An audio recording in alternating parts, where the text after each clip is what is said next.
brought to you almost live from the Dude in the Basement Studios. Why? Because that's where the good stuff is. It's Sips, Suds, and Smokes with your smoking host, the good old boys.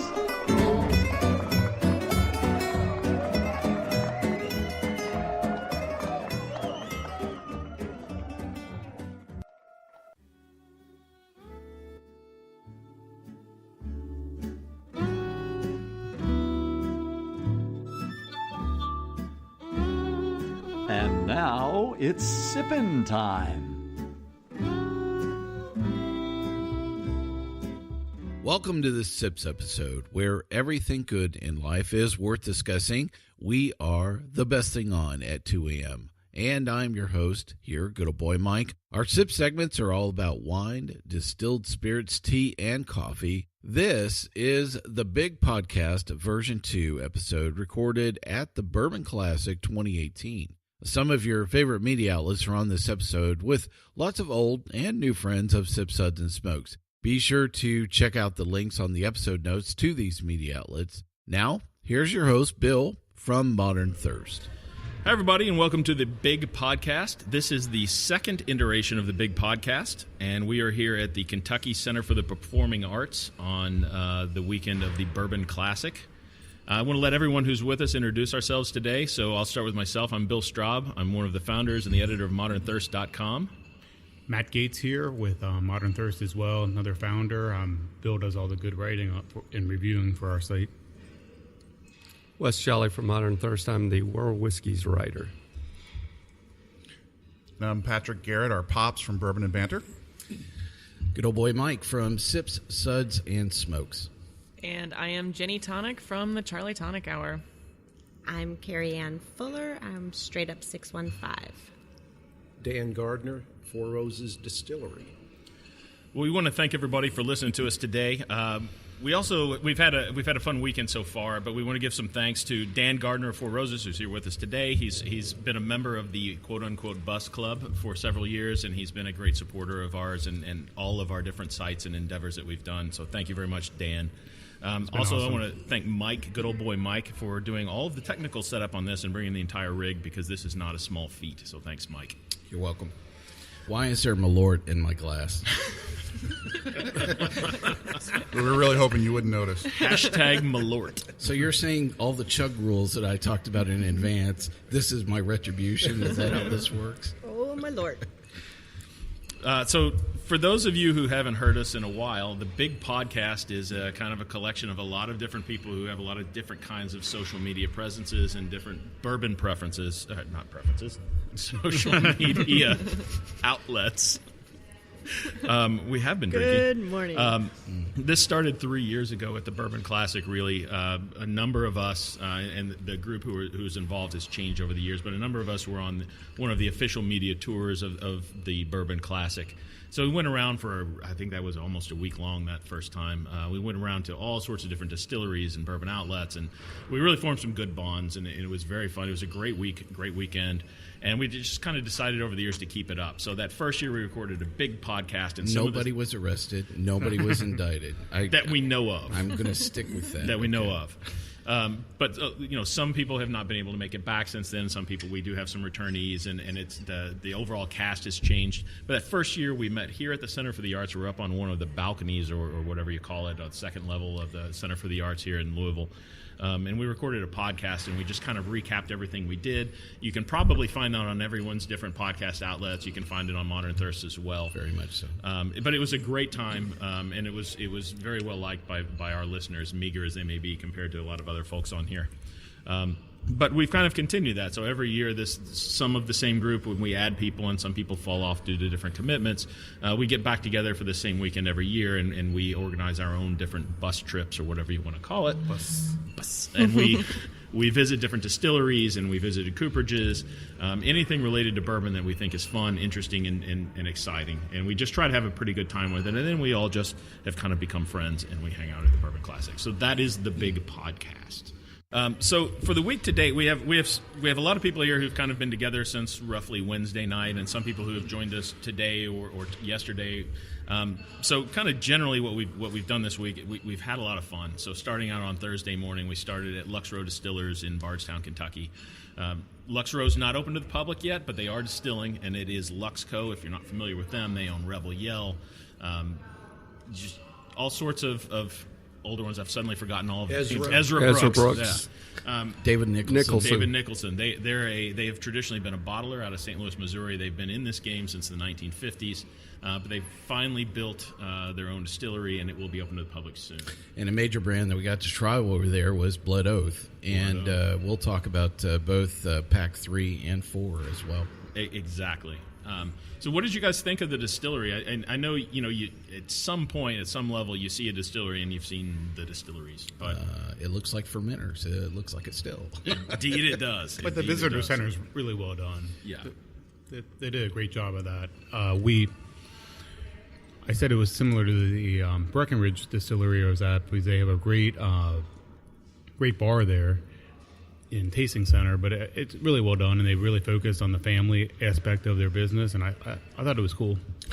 Yeah, so good old boy Bob and I got to drop by Lux Row on a hip waiter tour last fall, and it was just a mud pit that we were walking around most of the time, but most of the equipment was in place, and so there were two really great moments to see the point of transition. One, it's a fully functional distillery. They've been running for about 6 weeks, and it was really great to see that the visitor center area. It's probably one of the more impressive ones in the area. I really liked it a lot. They were already hanging merchandise in the visitor center too, so it is it's going to open like any moment. I think it's tomorrow. April. Gorgeous piece of property. That's what impressed really me. Just the setting as you drive in the old house. It's what built in around 1800, so it's a beautiful setting. I was very impressed with it. And I don't know who else is. I was there for the groundbreaking, and then once over this, probably within a couple of weeks of when Mike was there. But we came in the back entrance today because we were on kind of a big bus. But the front entrance to it, the only thing that rivals it is Woodford Reserve. It is a gorgeous single-lane drive up. It meanders in some trees, some fences in the farmland. It's beautiful. And they really, again, like you said, the property they picked, they could not have found something better. And they're in the bourbon capital of the world in Bardstown. So. Well, a couple of important transition points for Lux Row is, if you weren't unfamiliar with their products, they have been contract distilling for some time. And this is actually their ability of actually running on their own gear for most of their products, not all of them. So it's a really great moment for that company, and to be kind of masters of their own brands as well. So I could tell the sense of pride and pop in John's, step and a pep in his step, to say, I made that, because we all got to taste the distillate that was coming off. Amazing, wasn't it, Dan? We were talking about this. I'm not a great judge, but I really liked it. I've tasted ours a lot, of course, but that was very, very smooth. And if it doesn't taste like kerosene, it's, distillate 138 proof, you're doing something. If it's coming off the still that good, it's going to come out of the barrel 4, 5, 6 years later, whatever, very, very good. Are we going to get to the burnwood? I want to get to the part where we talk about all the burnwood. Can we get to the part where we talked about burnwood? Let's talk about burnwood. Yeah, I think Mike wants to talk about burnwood. I'll always love visiting cooperages, and we went to Kelvin, which is a major cooperage here in the Louisville area, and the first thing that caught me off guard, I've been there previously, but we actually met in the front office, and I didn't know who all their customers were. And they had all of the products that were kind of laid out, on a table, talking a little bit about who the customers were. So it was really cool to kind of connect barrel with product, which I knew some of them, but when you see all those brands in front of you, so. And to be fair, they don't. I've known Paul McLaughlin for a while, and from Kelvin Cooperage, and a lot of those they just have worked with once or twice. They have a lot of Jim Beam bottles, and they don't do anything for Jim Beam currently, but that I know of. But they're not that big of a cooperage. Yeah. And when you visit it, it's really cool because everything's done by 5 guys doing it by hand. They have the big machines, but somebody's got to lift the barrel up and put it in there, or the staves. There is no jet of natural gas flames charring these things. They literally have 4 dudes throwing their excess oak shavings into a fire and then shoveling them inside a barrel to char them. And they stand there and they look, and it's by sight, smell, and feel that they say, this is the char we're looking for, and they pull the barrel off. Wow. And they That only was do 6 impressive at a time. after seeing the huge ones like Brown Foreman and how different and how hands-on these guys didn't have. They had hammers. They didn't have machines. It was... And the one thing I did as we were walking around is I did a finger count, and everybody had 10 fingers. And for the Scotch writer in the group, it was fascinating seeing the barrels coming in from the local distilleries in Louisville and what they're doing to prepare them to go to Scotland, and also the sherry butts that are sitting in there that are being brought back from Europe to age and finish some of the whiskeys in the U.S. Our next stop was Bernheim Distillery, which is Heaven Hill's main distillery in West Louisville. Now, I'd never been there before. I'm an unabashed Heaven Hill fanboy. I like their stuff. It's very low cost, and it tastes very good, and I don't know how you could fault them for that. But I'd always wanted to see where it's made. And Bernheim Distillery is not it's not what you think of when you think of the Kentucky distilleries. There's no scenic drive-in. There aren't any horses. There's no nice stone walls. It is a factory. It is a and bourbon it is factory. The largest nice wood fence, negative. facility. The size Barbed wire fence, of that check. operation And bullet is holes. mind-boggling. They have 3 64-inch column stills. Seriously, I walked through hundreds of distillery and brewery tours, and to see 3 column stills that are 5 feet across in one room was just incredible. Yeah, so we're all sitting around sipping on some Elijah Craig Barrel Proof. This is batch C917. Last time we had some Elmer T. Lee brought by the folks at Bottom of the Barrel Bourbon, who are not with us this year. And Bill wanted to get rid of this bottle, and I think mission accomplished. Thank you.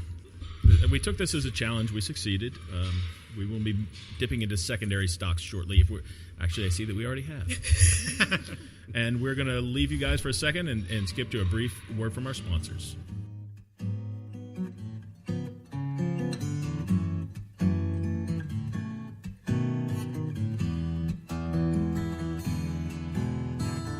Rolling clouds and crashing surf, iridescent dunes reflecting by the light of a rising, glowing moon.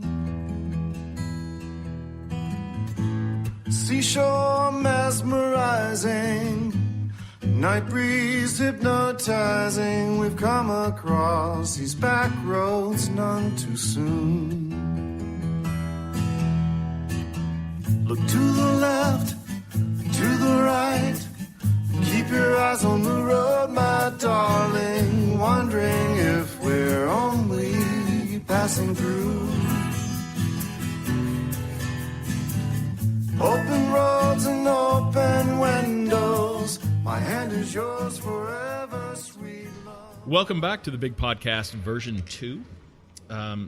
So we just finished talking about Heaven Hill's Bernheim facility, and the next stop on our tour actually happened to be Angel's Envy, and this was yet another one I hadn't seen before. It's a very new facility, and it is very clean. They made sure that we knew that. Shiny. I'd like to point out Bill's the only one among us that lives in Louisville. Well, I also have young children, so I don't get to have fun at all. Well, a twofer. He's afraid they would make him clean it if he went there too often. A twofer that was going on with visiting Angel's Envy. So, one, most of us had never been there, and this is the first time that I got to chat with Wes or Kyle since the buyout with Bacardi.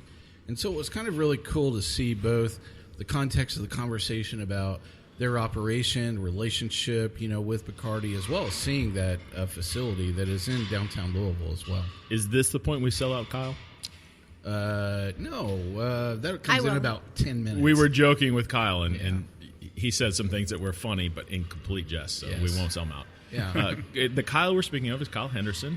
His grandfather, Lincoln Henderson, and his father, Wes, were the founders of Angel's Envy.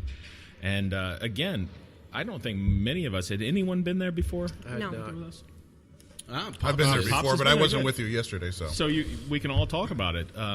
beautiful facility right in downtown Louisville, right across the street from Slugger Field. Against the grain? Which is against the Grain Brewery, which we love here in Louisville.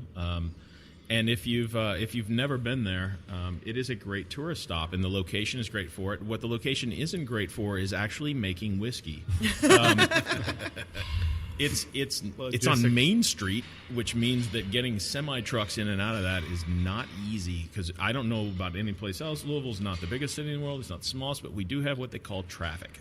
And we saw kind of the way that it works. They're squeezed for space in the storage areas. The tourist areas are great, but we went back where they were actually storing the barrels, and you could barely – they couldn't have squeezed many more in there. There's nowhere to go but up. Yeah, so – everyone around this table has been to many distilleries, and I think we can all agree that if you're in downtown Louisville, you should stop in. It's a beautiful, beautiful facility, in the cleanest distillery you will probably ever go into.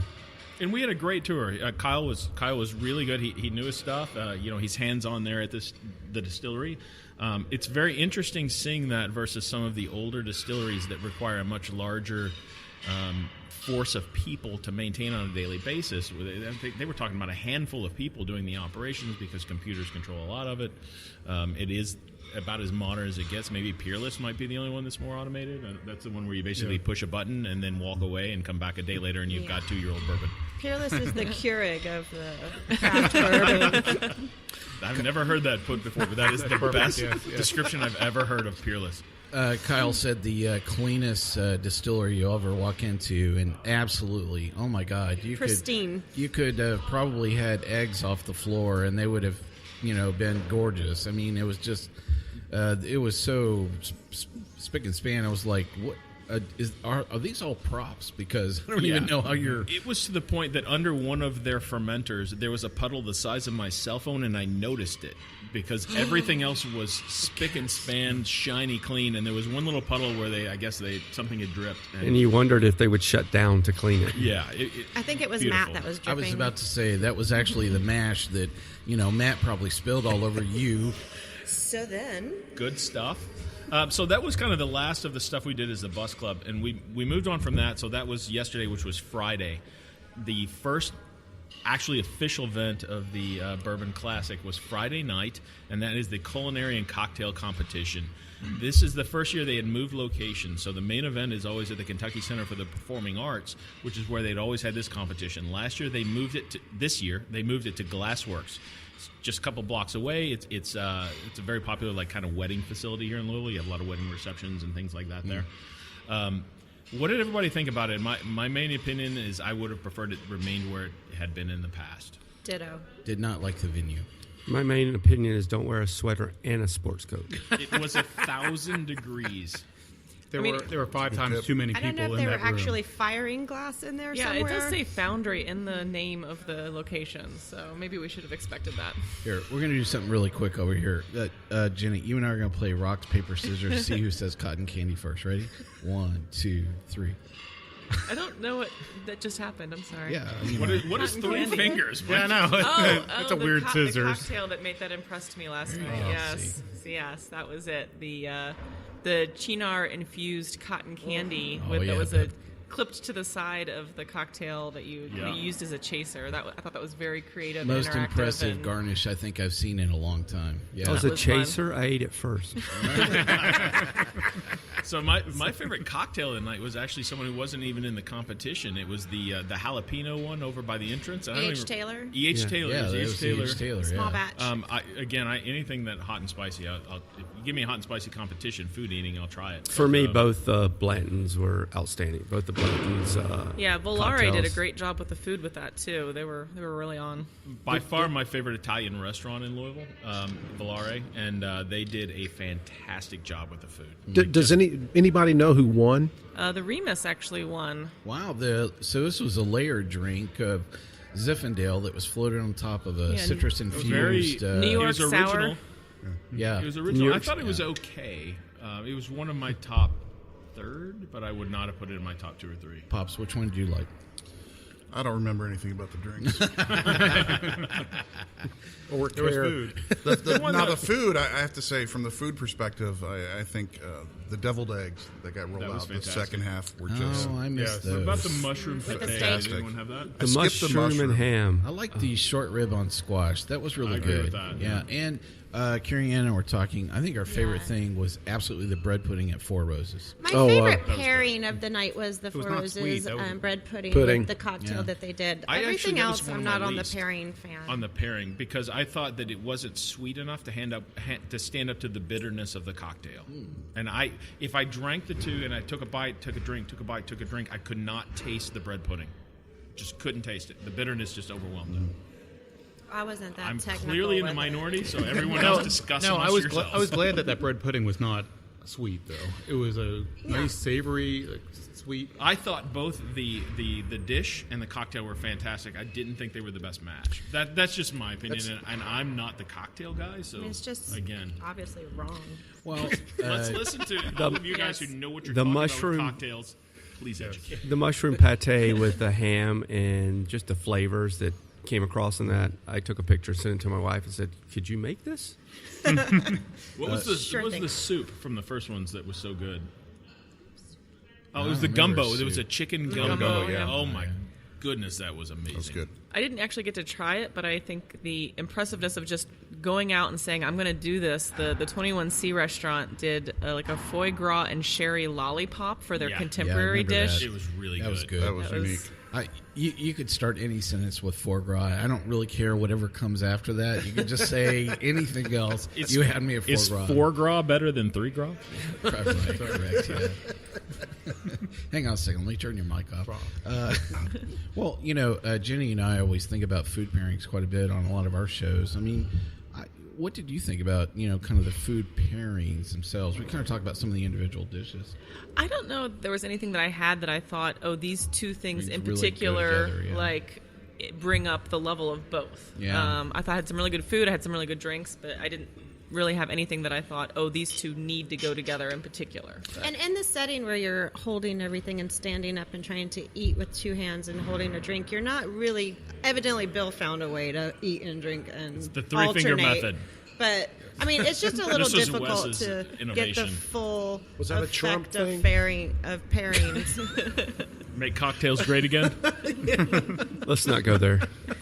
Well, and I think a lot of us have recalled, how that's been done at a lot of the, past years. And I think the thing that struck me about this year is, one, it seemed like a dwarfed version of this. And Fewer teams, right? yeah, I think A lot fewer. fewer teams. And I thought the quality of what was being done in terms of actually looking, because it is a pairing event. It's not who makes the best drink and who makes the best food. They're looking at, kind of a pairing They should activity. collaborate. And I don't know.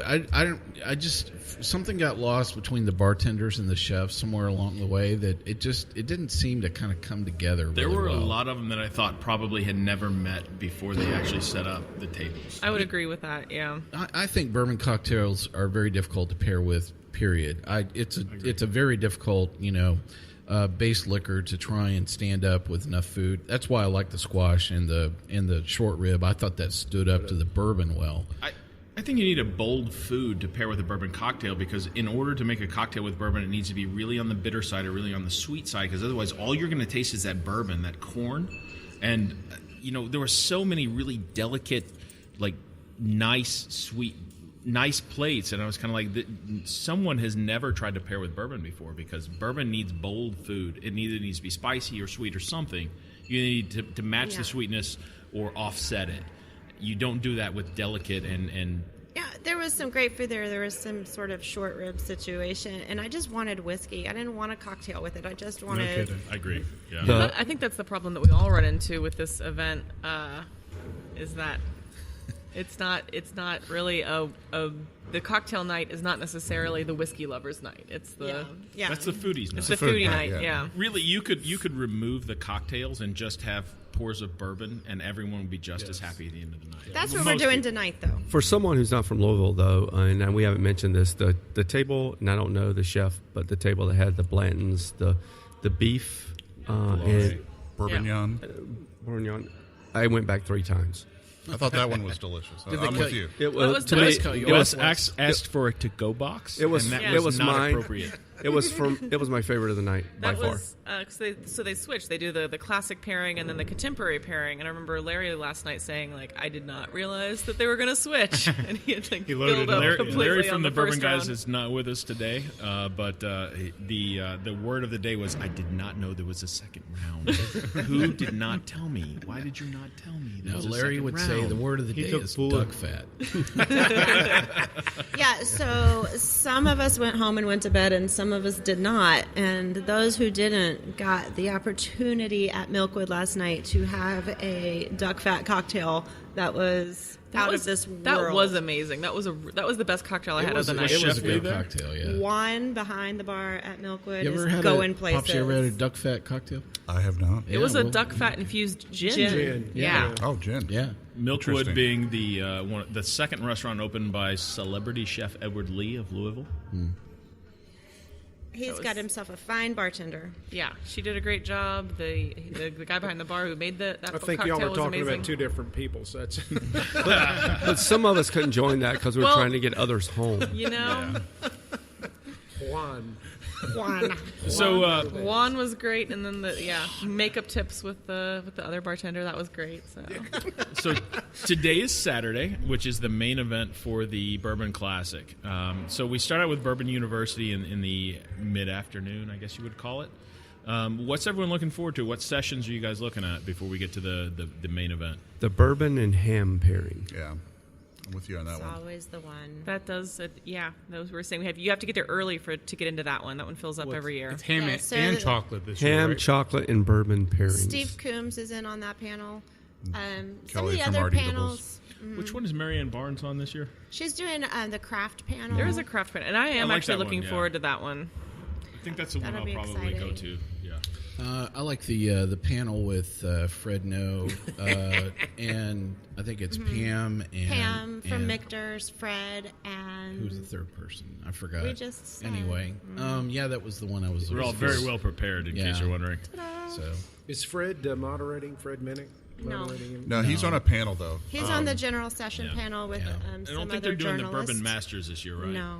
Yeah. The closest to it is the little seminar with Fred No and someone else that we really like. you know the one thing I really love about this event, this crew really goes to a ton of festivals. I mean, we've seen each other probably 5-6 times, a year, and the one thing that I know that we really enjoy about this particular event is really getting to see the people. I don't know so much that, these particular events that we've talked about are really kind of the showpieces. I really think this is a borderline trade tasting because of the number of people that really come out for this event, a lot of good media representation, and a lot of good representation from the industry, a lot of master distillers, a lot of good people that are involved in the operational areas for a lot of the distilleries here in Kentucky. So I really love that. You could. I live here in Louisville, so I will say if you want to do something bourbon related, where there's a master distiller, you can do it pretty much every weekend in Louisville. It's always happening. A dinner, some sort of charity event, something. This one, the Bourbon Affair, and a couple other ones. Just seem to be like the big things where people like dress up and they make sure that like we're always going to have our master distiller available on this weekend. We're always going to be there. We're always going to have a table, and they're not sending their B teams. They send this is one of the events that you should come to. I'm really looking forward to tonight. But before we really get into the main event, there was another event that happened this week that I don't think most of us got to, except for Pops. And that was a release of a 45-year-old bourbon. Yes, indeed. Tell us how awesome that was. Let's All just about say, happy to be there. Experience of a lifetime. And I'll be perfectly honest. It's exactly what you would expect it to be. I think I said it was Garbage. hyper sweet on the front, followed by a wave of super oaky tannins, like being chewing on a wet log. Rotting canoe. And I think there was a touch of sadness. You guys were all together doing the tour. I went on a series of media events for the bulk of this week. He was on the real bus. The real bus. Well, Next year I'll go with you guys. How about that? But we stopped at Michter's, and they gave us a great tour, great tasting. Rolled out about 11 different whiskeys to try at the end of the trip, and one of them was their 25. And I've had the 20. Their 20 is one of my favorites in the last couple of years that came out, not because I can afford to buy a bottle, but because someone else did. And I tried the 25, and it tipped the scales. It went oak. I don't like that super oaky. So it's, once again, people get excited about it because it's 5 more years. Yeah. You know, there's an inflection point for everything. Yeah. Those 5 more years only matter on the label. I'm still Everything else. I'm still giving tours at New Riff. That's one of my side jobs that I still do, just because I really love giving tours. And I take it as my own personal chance to try and educate the general public a little bit more about bourbon and whiskey. And that's one of the things I always talk about, is that everyone always thinks, as the general public, that the older the better, that's always what works. But I always add that into my tours, even though it's not on my script. Just, this is the difference between bourbon and Scotch. This is why Scotch has to be a little bit older. This is why bourbon ages a little bit faster.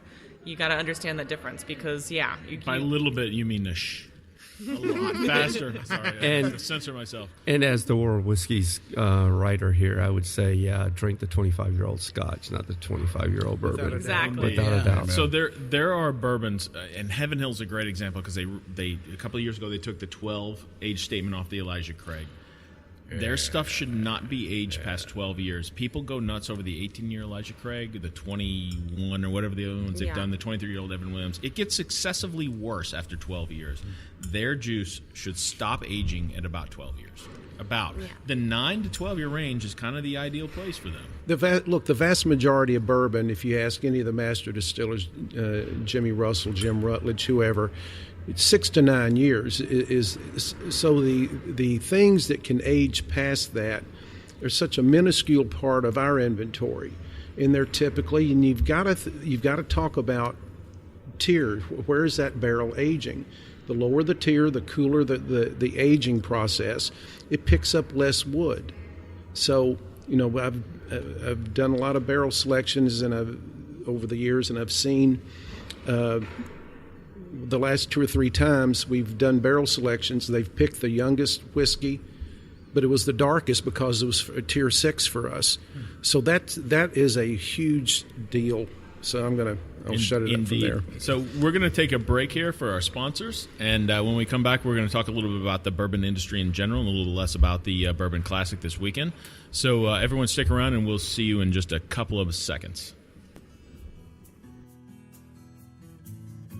It's not just the destination, but baby, the whole elation of riding down this lover's avenue. As slow as a willow blows, or as fast as the whirlwind grows, we glide beneath the stars in cobalt blue. Look to the left, to the right. Keep your eyes on the road, my darling. Wondering if we're only passing through. Open roads and open windows. My hand is yours forever, sweet love. Our eyes ahead on these back roads with a view.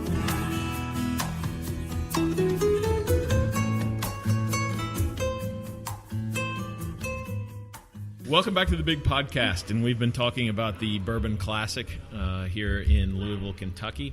And now we're going to talk a little bit about the future. We've talked about the past a lot, especially the recent past. But I want to talk a little bit about bourbon. So 2017 in American whiskey, Whiskey Advocate named Elijah Craig Barrel Proof Batch B517 as their whiskey of the year. When it came out, Modern Thirst and a lot of other places said, this is the best Elijah Craig that's come out in a long time. And there's no doubt about that. Whiskey Advocate, well, there is doubt about that. You're certainly welcome to argue that. A lot of places said it was great. The difference was that this year, Whiskey Advocate named it the Whiskey of the Year. And I kind of stepped back from that and said, really? I didn't say it was the best whiskey I've had this year. I didn't say it was phenomenal. I just said it was the best that they've done for Elijah Craig Barrel Proof. In a while. At least in a while, but in whatever you could remember in the recent past. My issue with it was it started a big discussion on social media of what was the whiskey of the year for 2017, what really stood out. And what really kind of stood out to us is that maybe some private barrel picks were the best things, but there seemed to be kind of a fall off from 2016 where there was a lot of really innovative product hitting the market. Is it innovative picking a barrel? Innovative picking a barrel. Yeah, I yawn.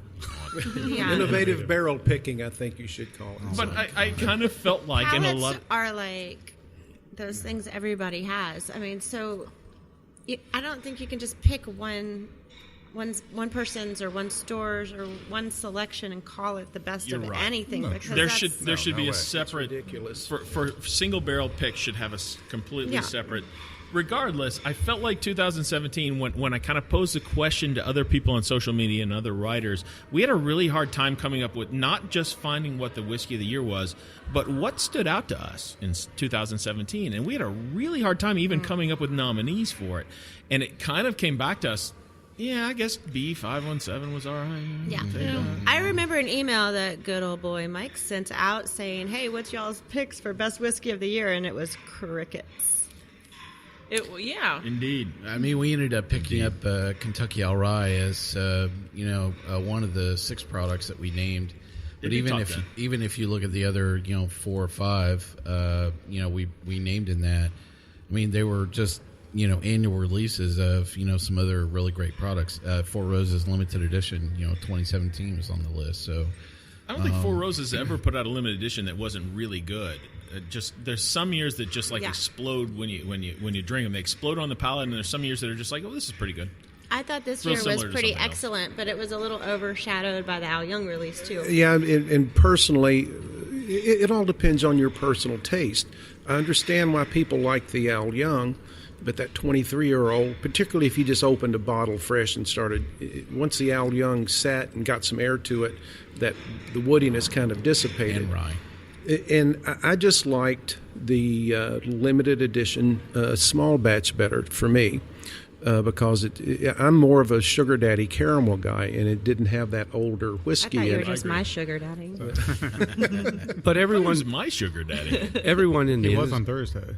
everyone in the blogosphere is talking about the single barrel picks in 2017 and being the big thing of 2018. But when you think about it, Yawn. you're going to have most bourbon drinkers are going to buy 2 bottles of that, and you're going to have 100 people who are going to get that specific barrel of whiskey. Well, So and that's why not even- spend so much time talking about it? That's not even fair because you could find a single barrel pick of anything that could be the whiskey of the year, just depending on whether you happen to find that one just cherry barrel of standard yeah, but that's Buffalo not the Trace. art of making That whiskey. doesn't- The that art doesn't is count. blending it You and are putting right. it out in a batch that everybody gets to have. 100%. Just remember, Bill, Yeah. your barrel pick was someone else's rejected barrel pick. Right. Oh. Exactly. And My barrel pick was the best barrel pick that's ever been done. for that month. it used to be barrel picks were exciting because people had access to things that no one else was getting.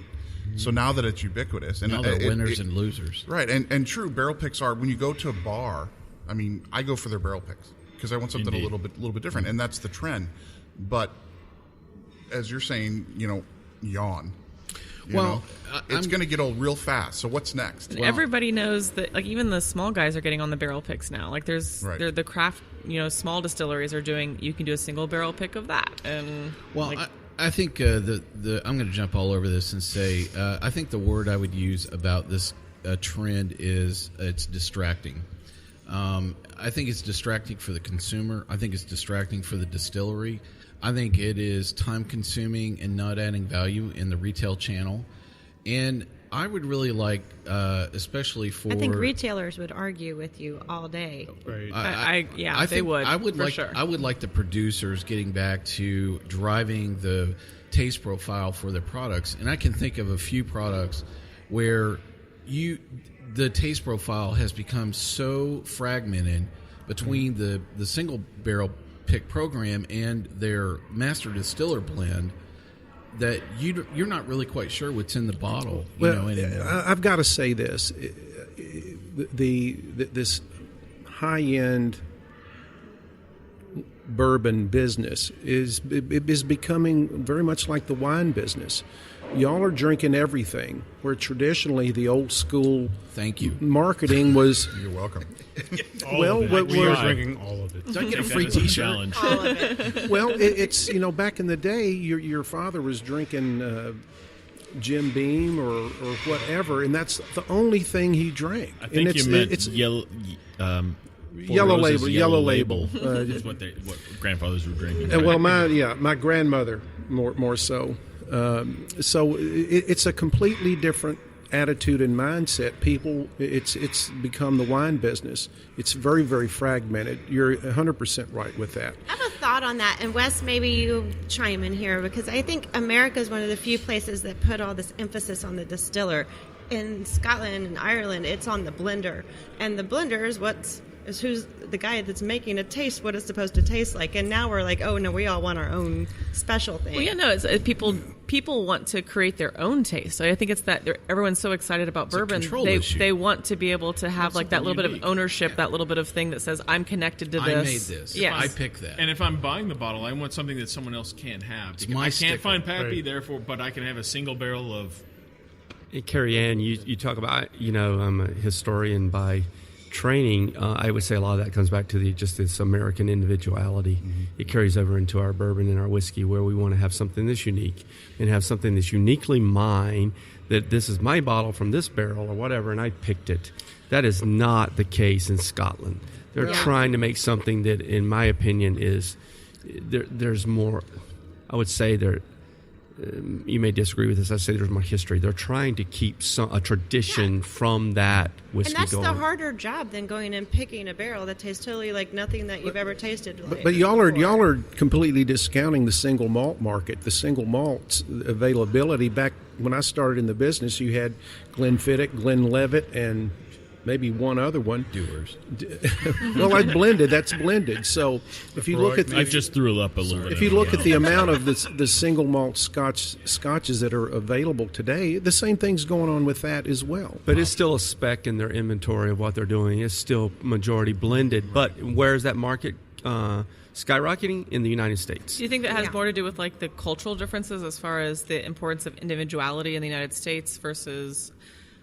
So I used to live in England for a little bit while, and it was like I was always surprised when I was in England, how I don't want to say conformist, but just to my American eyes, it seemed like everyone was kind of listening to the same music, kind of wearing the same style of clothes. Like there's such a small variety of like television channels to listen to. Oh, I think it'd make a great dissertation. I agree. I think some other markets have driven that single malt growth from Scotland and other areas. China, for sure. And, I always have this argument with people is, we're all big whiskey drinkers, right? We know a lot, right? And we are, in terms of growth, deep thoughts, I know, thank you.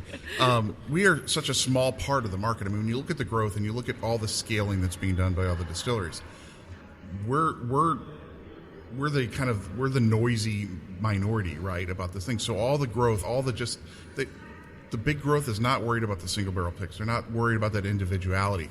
So I always try to balance the conversation about what we want as the whiskey geeks, bourbon nerds, whatever, exactly, versus where they're selling the volume, and they have to balance that, which is hard. It is, yeah. But to the other side, I look at where does innovation come into the U.S. market, and for me, it's the craft, it's the blending, it's the people who are willing to say, I don't need to taste like this. I'm going to forge a new path. That's what gets me excited. So is the future of America, this is something that I've been struggling with for a while, is the future of American whiskey craft distilleries who are trying to replicate what the big distilleries do? No. Or should the craft distilleries be out there saying, I'm going to find a new mash bill, I'm going to do a single malt, I'm going to do something they really need to be their unique. own man, own They women. need to own it. Own it, yeah. I think Absolutely. craft distilleries are really Welcome to driving Texas. innovation, and the big distilleries are Except for picking up on trying to kind of mimic what craft is doing, not the other way around. Not Craft us. is really driving this whole movement of being innovative and making something a little I different. say boring in Japanese, Dan. And I would argue that we need to create an American single malt category. I mean, I think a that's lot of those, coming. I think a that's lot coming, of, yeah. a lot of those Short craft term. distilleries. That's the area where they're going to make their name. They're not going to compete with the Four Roses, the Jim Beams. No.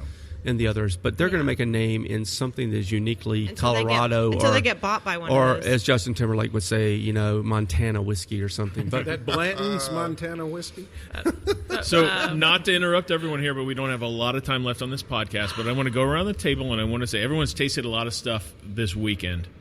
I want everyone to name what is the favorite thing you've tasted and what is the worst thing you've tasted this weekend. And you've got to be specific on the brand here.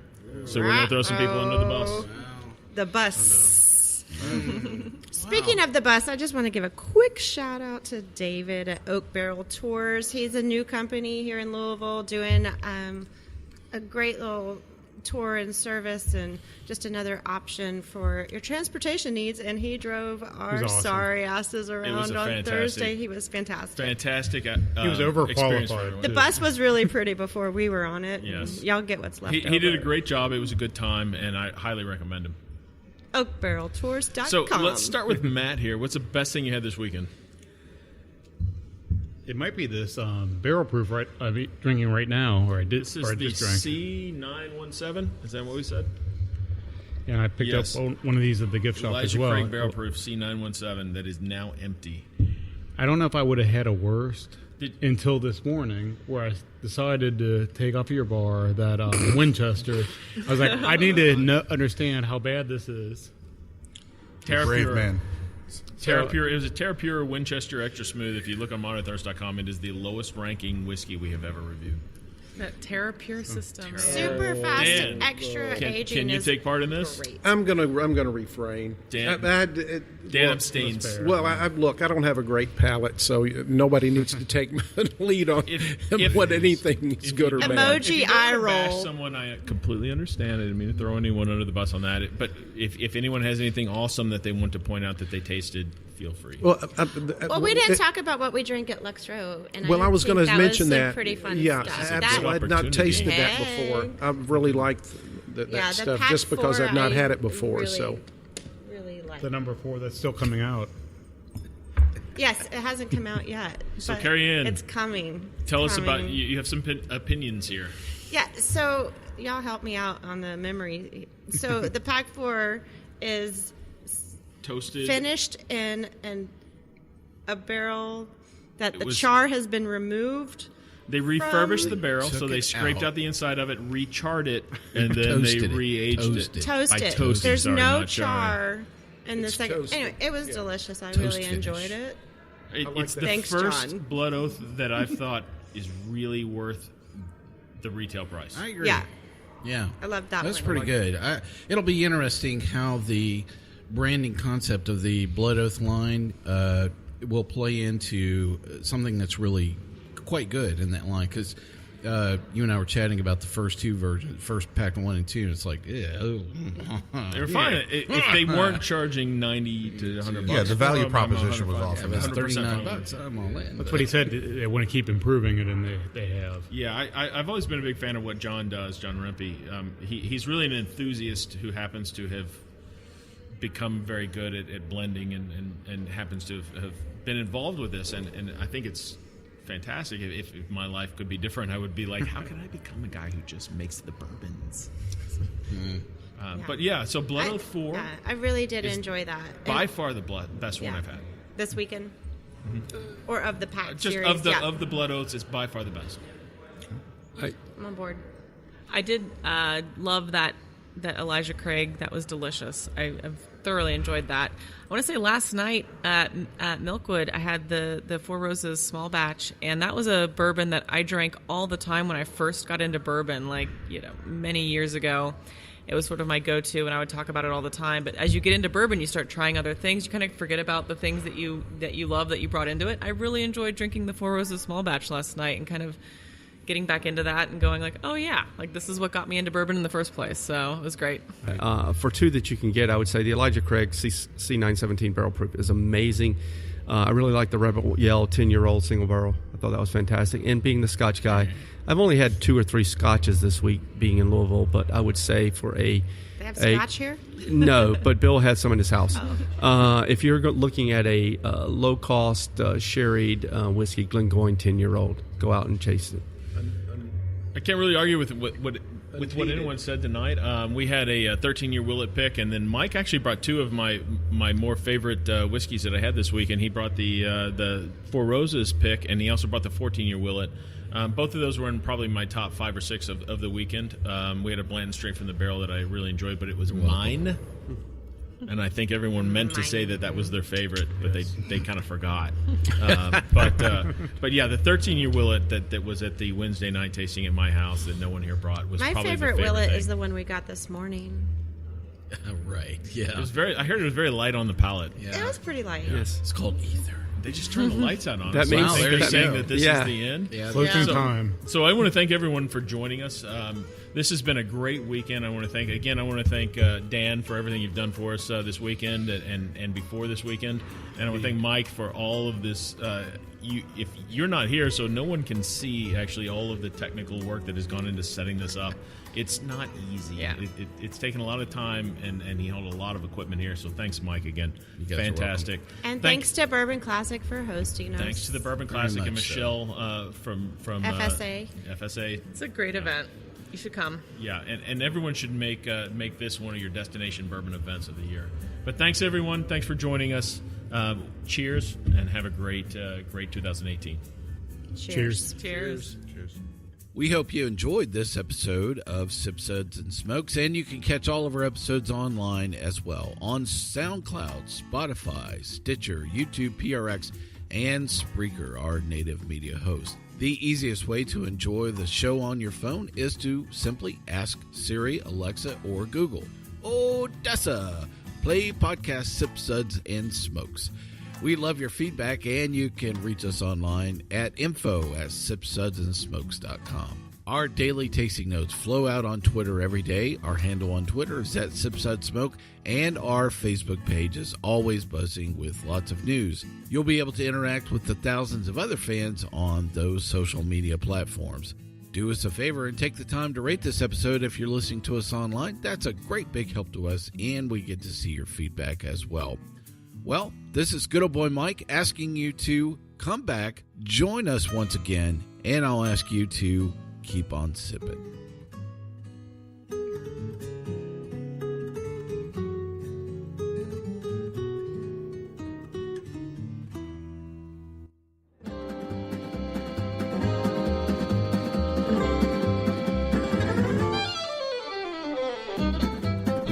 This has been a One Tan Hand production of Sip Suds and Smokes, a program devoted to the appreciation of some of the finer slices of life.